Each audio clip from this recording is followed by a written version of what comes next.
another beautiful day out. It's a bit chilly, so I have my long sweater on today, ready for walking through an apple farm.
Bumpy.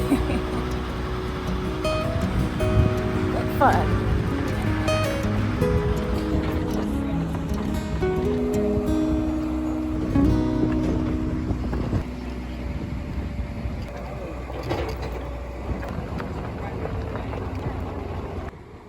Thank you very much, everyone. Thank you very much. Enjoy the rest of the day. I just got done with the ride through the farm grounds and seeing all the people picking apples and working really hard on the farm. I forgot they had apple turnovers. They were just finishing cooking them, so this is really nice and warm. It's a bit flat, but I don't care. It smells amazing. The whole farm indoors smells like cinnamon and apples and cider. It's great. It's so heartwarming for autumn to go into a place like that and just have a nice day. So I hope you enjoy this vlog, and I'll have another one coming up on Sunday. Stay tuned.